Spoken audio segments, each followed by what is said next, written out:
오늘 본문은 예수님께서 갈릴리 사역을 끝내시고 예루살렘을 향해 올라가시는 전환교에 일어났던 사건을 다루고 있습니다. 곧 우리는 오늘 말씀을 통해 세 가지 사건들을 살펴볼 것인데, 성경 저자인 누가는 이 세 가지 사건들을 통해 예수님의 마음과 제자들의 마음을 대조시킴으로써 예수님을 따르는 자가 가져야 할 내면성이 무엇인가를 잘 나타내 주고 있습니다. 또한 이를 통해 우리가 예수님의 사람으로서 하나님의 축복을 담아 세상에 풀어놓을 수 있는 큰 사람들이 되어지길 바라시고 있다는 것입니다. 조금 오래되었지만 지난 시간 우리들은 세 제자들과 변화산에 올라가셨던 예수님과 그 후 산을 내려오셔서 귀신 들린 아이를 고쳐주었던 사건들을 살펴봤습니다. 그때 사람들은 다 하나님의 위엄에 놀랐고 그 행하시는 모든 일을 기이 여겼습니다. 그런데 예수님은 바로 이때 모든 시선이 자신에게 집중되어질 때 제자들에게 자신이 받을 고난에 대해 말씀하시기 시작하셨습니다. 이 말을 너희 귀에 담아두라. 인자가 장차 사람들의 손에 넘겨지리라. 예수님은 세상의 인기가 절정에 도달했을 때 자기 앞에 놓여 있는 성공을 기대하지 않으시고 오히려 세상을 구하기 위해 세상 죄를 짊어지고 십자가에서 죽어야 할 필요를 인식하셨습니다. 그런데 이에 대한 제자들의 반응이 어땠습니까? 45절을 보시면 그들이 이 말씀을 알지 못하니 이는 그들로 깨닫지 못하게 숨긴 바 되었습니다. 또 그들은 이 말씀을 묻기도 두려워하더라 했습니다. 그들은 예수님의 이 말씀이 무엇인지 진지하게 깨닫고 배우고자 하지 않았습니다.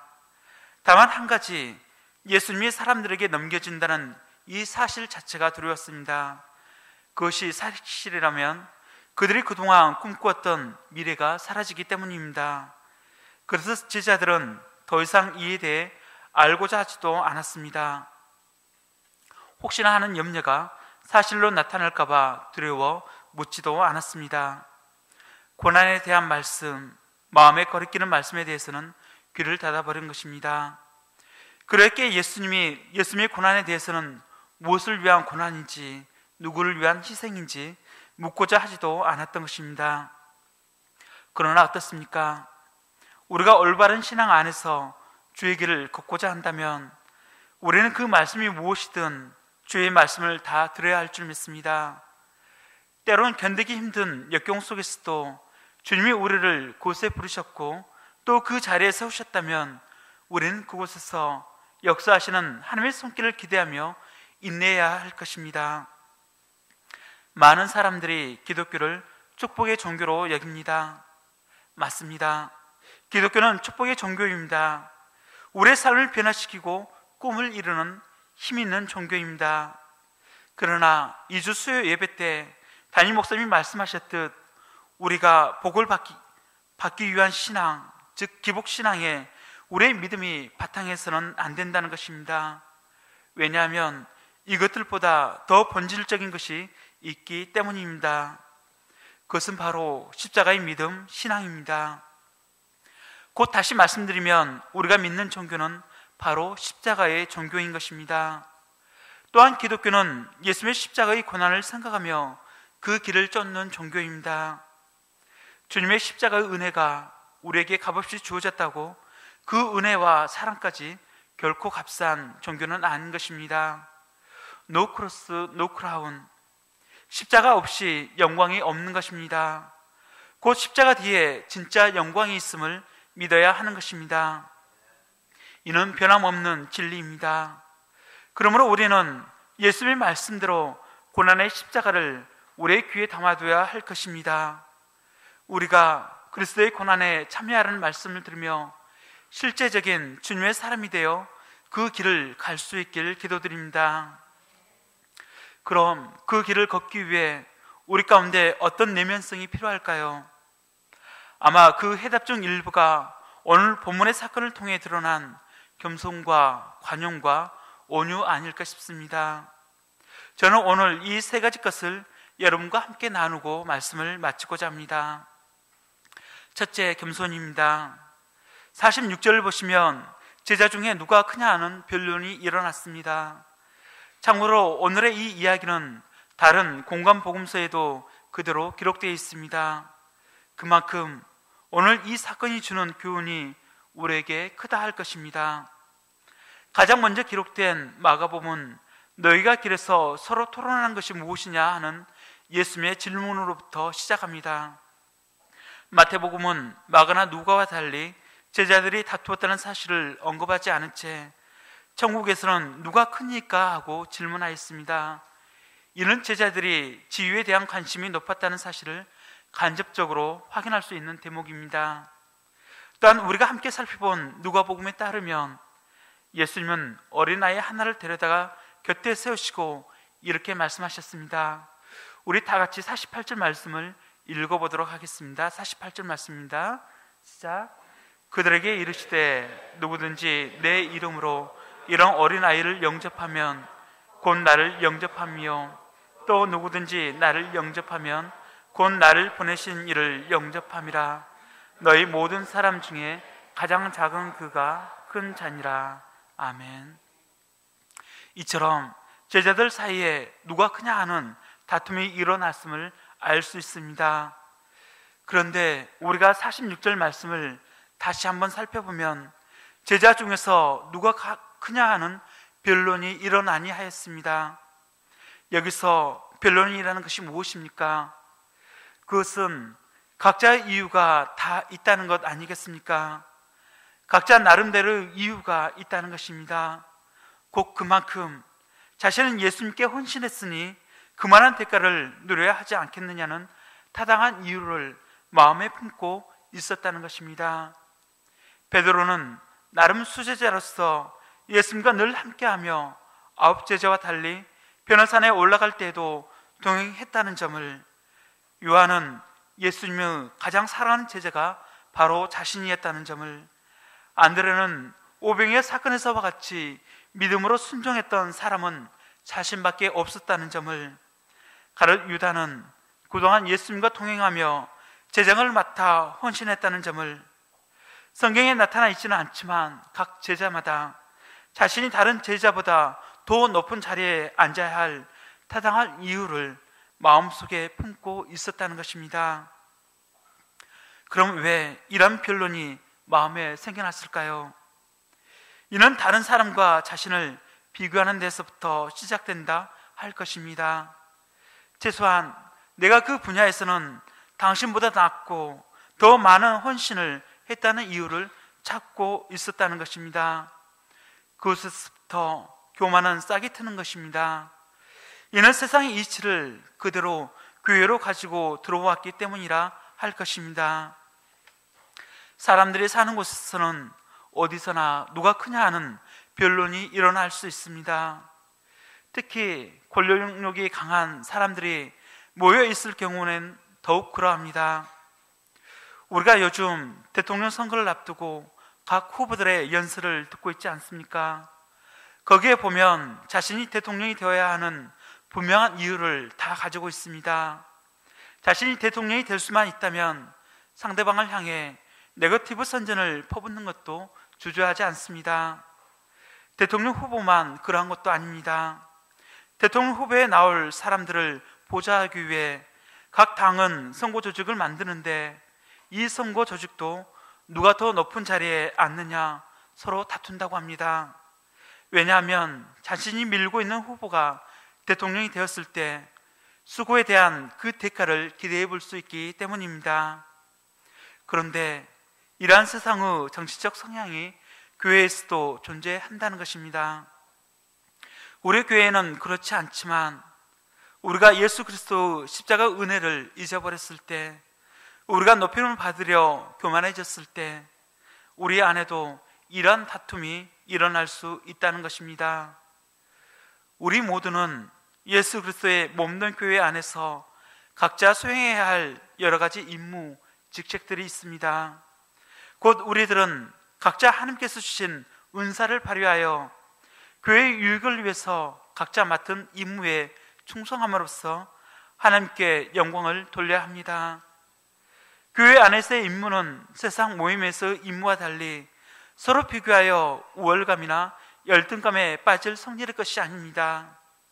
그 임무가 어떤 것이든 간에 서로 존중하고 귀히 여기고 격려함으로써 그리스도의 몸된 교회가 하나 되어 하나님께 영광을 돌려야 하는 것입니다.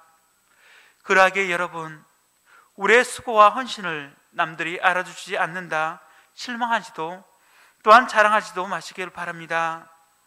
우리의 모든 수고와 헌신을 남들이 알아주지 않는다 할지라도 우리와 함께 하시는 주님께서 알아주시면 그걸로 족하지 않겠습니까? 주님께서 훗날 우리를 향해 잘하였도다 착하고 충성된 종아, 내가 적은 일에 충성하였음에 내가 많은 것을 내게 맡기리니 내 주인의 즐거움에 참여할지어다 라고 인정해 주시면 그걸로 족한 줄 믿습니다.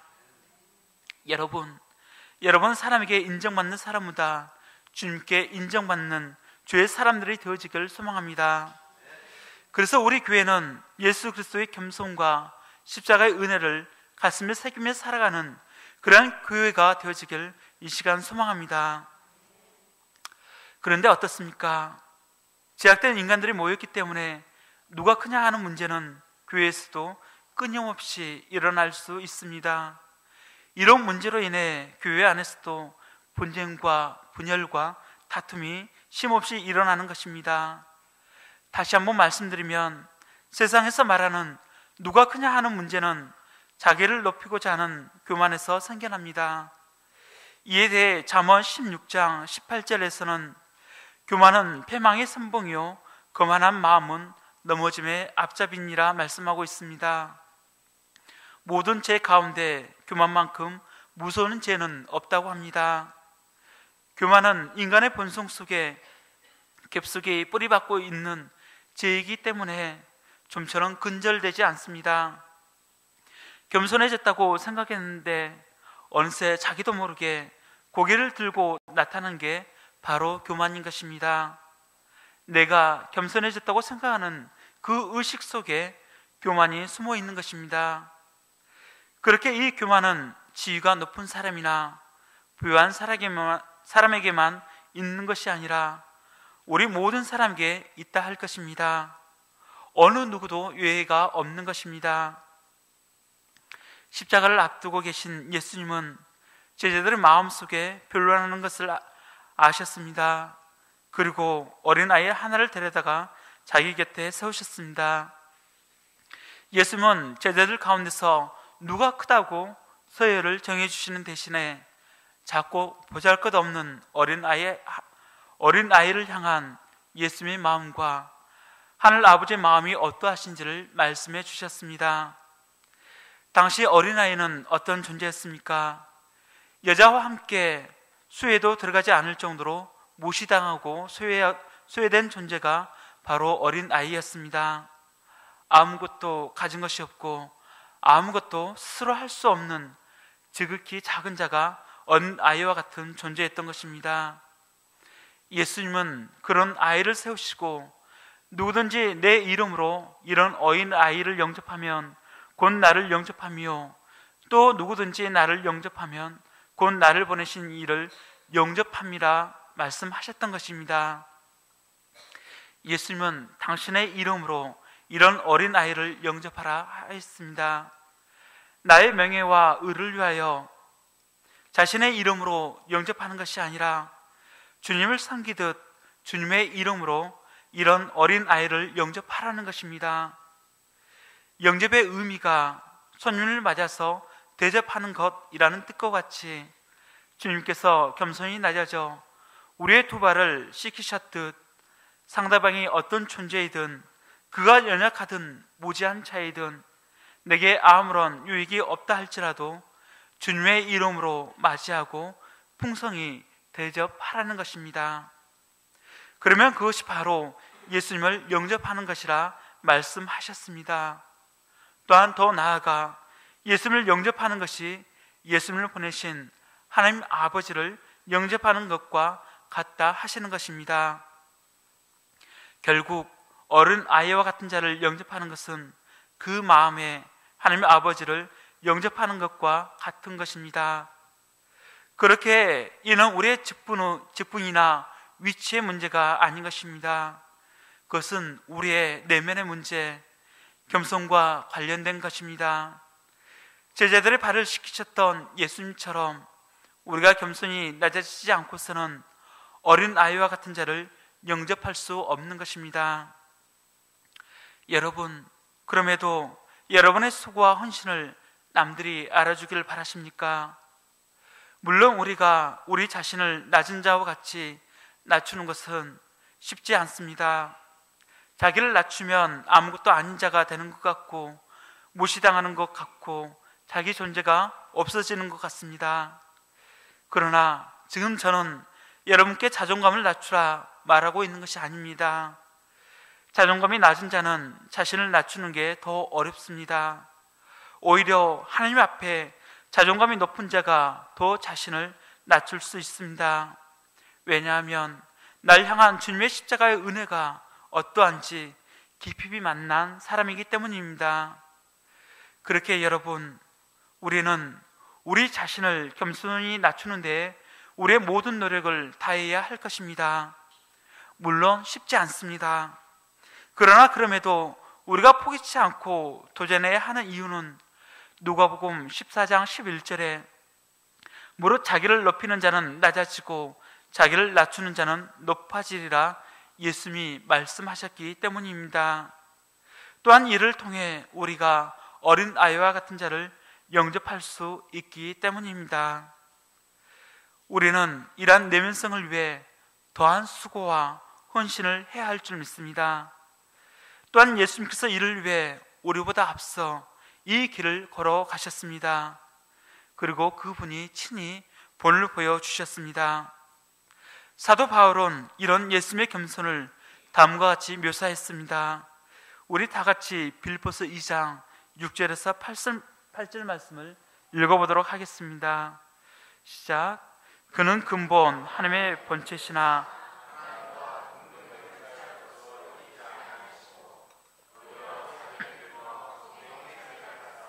사람들과 같이 되셨고 사람의 모양으로 나타나사 자기를 낮추시고 죽기까지 복종하셨으니 곧 십자가에 죽으심이라. 아멘.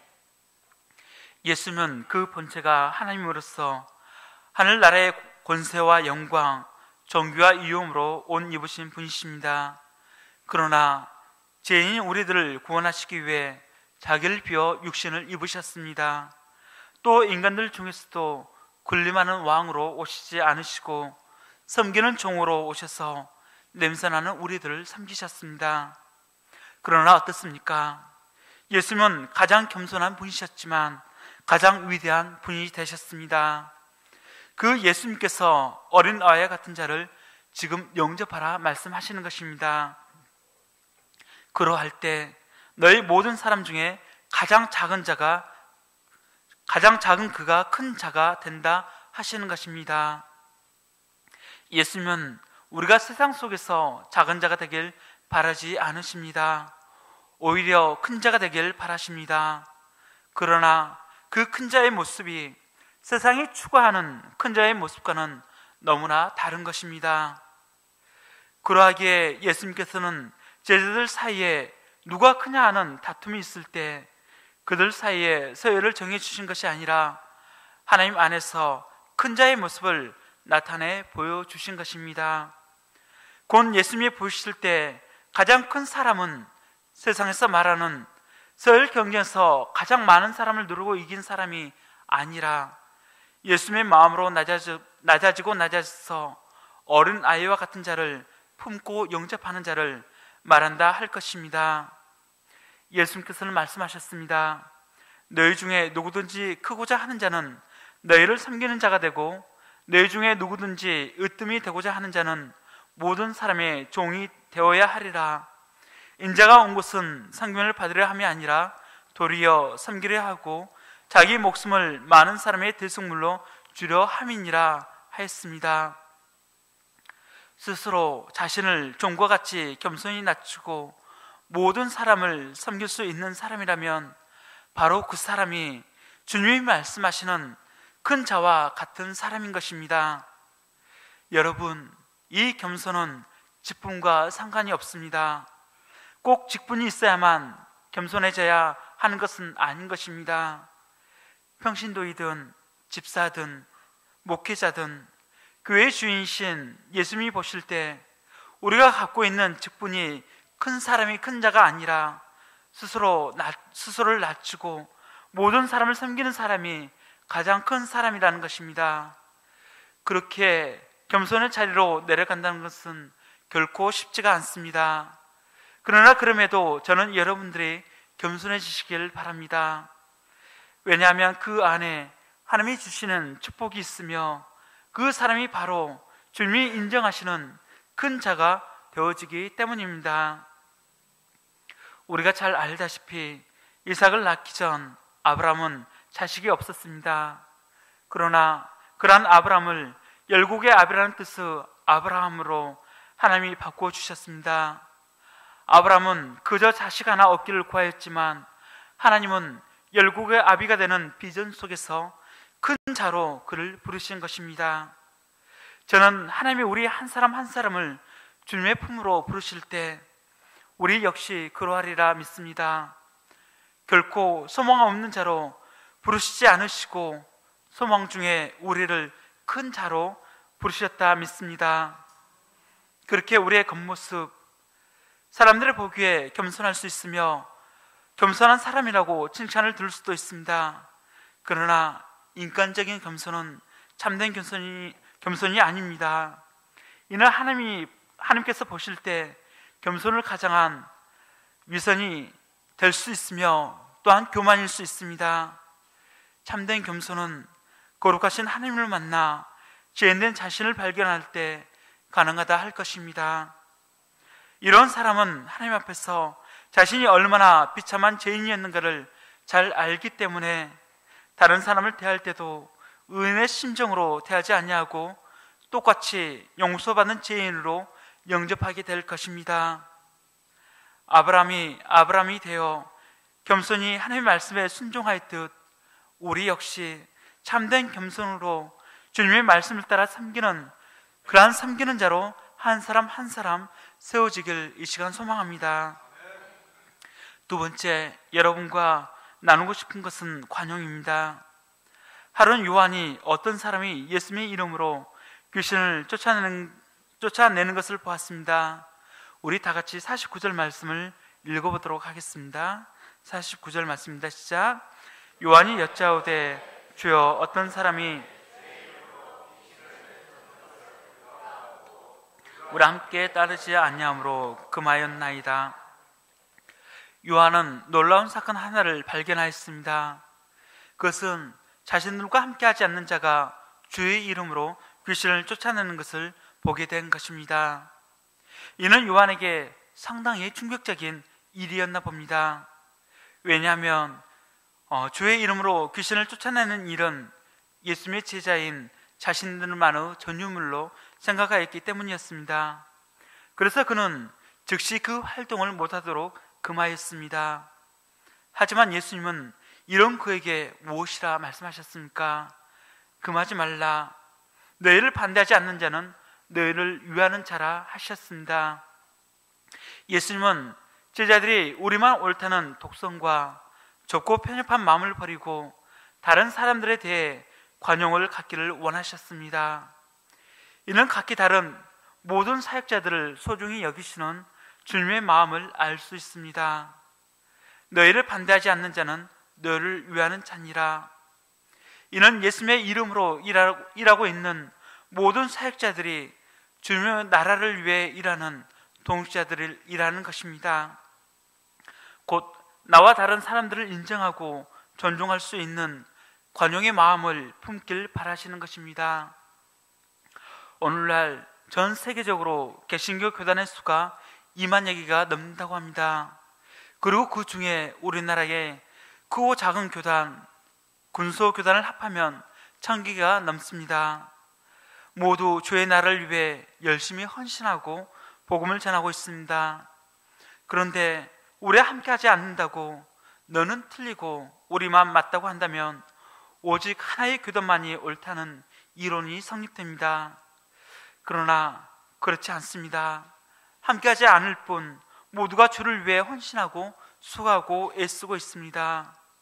우리가 조금이라도 주님의 사람이 되기를 원한다면 자기만이 최고라는 독성과 편협한 생각을 버려야 할 것입니다.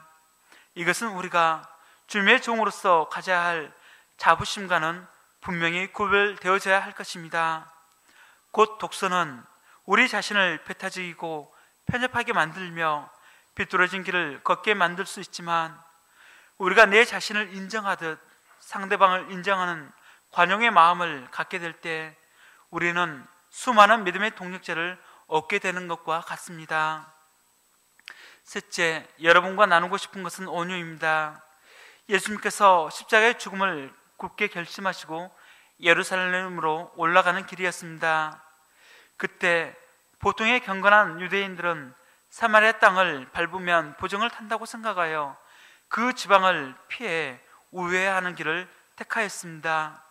하지만 예수님은 사마리아 지방에서 머물고자 앞서 제자들을 보내어 숙소를 예비하도록 하셨습니다. 그런데 결과론적이지만 사마리아 사람들이 이를 받아들이지 않았습니다. 이는 지난번에 담임 목사님이 설명해 주셨듯 유대인들이 평소 사마리아인들을 무시하고 상종하지 아니하였기 때문이었습니다. 이에 야고보와 요한은 예수님을 알아보지 못하고 외면하는 사마리아 사람들이 몹시 불쾌하고 자존심이 상했습니다. 54절에 보시면 제자 야고보와 요한이 이를 보고 이르되 주여, 우리가 불을 명하여 하늘로부터 내려 저들을 멸하라 하기를 원하시나이까? 야고보와 요한은 정말 불같은 사람들이었습니다. 사마리아 사람들이 자신들을 거부했다면 다른 마을로 가면 될 텐데 진노의 불을 쏟아 모두 태워버리고자 저주하였습니다. 그런데 여러분, 주님이 제자들의 이런 반응을, 또한 이런 열심을 기뻐했을까요? 오히려 예수님은 돌아보시며 꾸짖으셨다고 하셨습니다.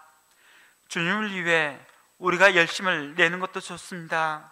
그러나 그리스도인답지 못한 방법은 삼가해야 할 것입니다. 아무리 생각해봐도 그것은 부당하다 느껴질 때에도 우리가 넘어서는 안 되는 선이 있는 것입니다.